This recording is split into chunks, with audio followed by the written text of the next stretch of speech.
As America remembers George H. W. Bush, expect to hear adoration for the 41st president from as many Democrats as Republicans. Because while it's true that H. W. Bush was a true gentleman and proven patriot, he also represented a different time in American politics, a time of politeness. Many would wish to see that civility restored.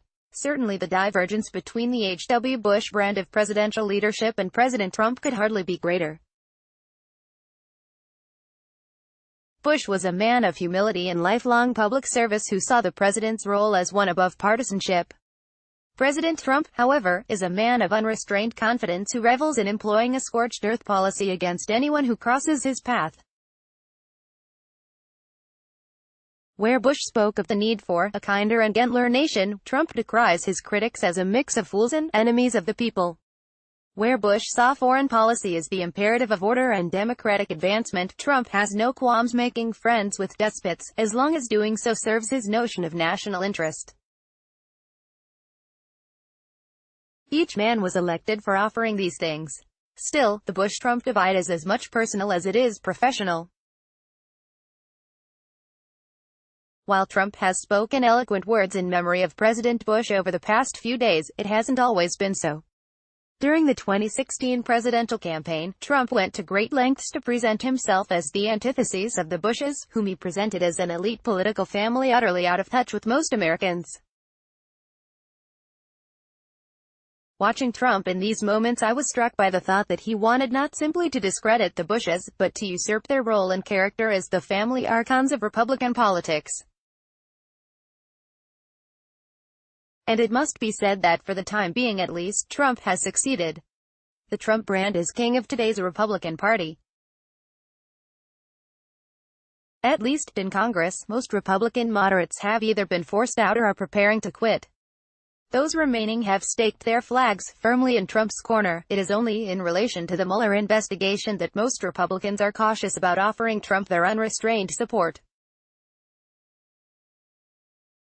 Today, the last remaining institutional rendering of the old guard Republicans is the federal courts, to which Trump has nominated conservative jurists of traditional stock. So what does this mean for Bush's legacy and America's future? Well, on history and the underpinning nature of American foreign policy, Bush is secure. Presiding over the end of the Cold War and the rise of the unipolar American-led order, Bush's place in the history books isn't under threat. And it must be said that while Trump's impulse is towards a more chaotic, transactional international order, the current president has remained committed to international institutions such as NATO. Support for these institutions in the bipartisan policy establishment are too deep even for Trump to dredge out. Indeed, Trump's three most senior national security officials, Secretary of State Mike Pompeo, Secretary of Defense Jim Mattis, and National Security Advisor John Bolton, are all firm supporters of the rules-based international order. On domestic policy, however, Bush's legacy seems ancient. Defined domestically by his decision to break a tax pledge and accept higher taxes in return for spending cuts, Bush has long been a marker for insurrectionist conservative anger at the establishment. And while President Trump churned and rode this political wave into the White House, it existed long before him. My friend and McLaughlin Group colleague, Pat Buchanan, built his impressive 1992 Republican presidential primary campaign on the narrative that Bush was too amenable to compromise and too unwilling to stand against vested interests in Washington. Bush won the primaries, but Buchanan's campaign gave Trump his template with much added ferocity for victory in 2016. Today, we see Trump's interest in bipartisanship only extends as far as his own conception of the national interest at a given moment. The Bush-Trump divide is perhaps best encapsulated by the president's policy on entitlement reform.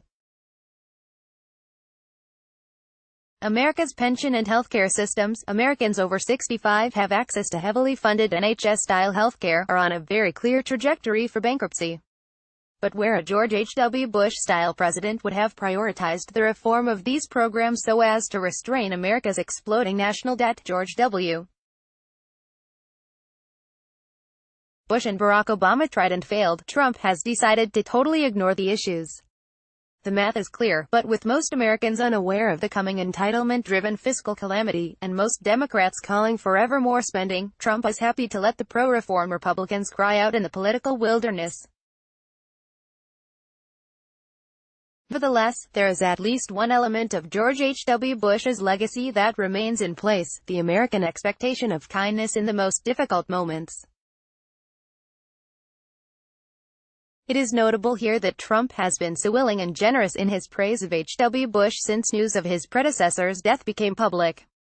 And in Trump's kindness to a once ardent opponent, we see that while Trump is very different to Bush, he is not the former president's antithesis.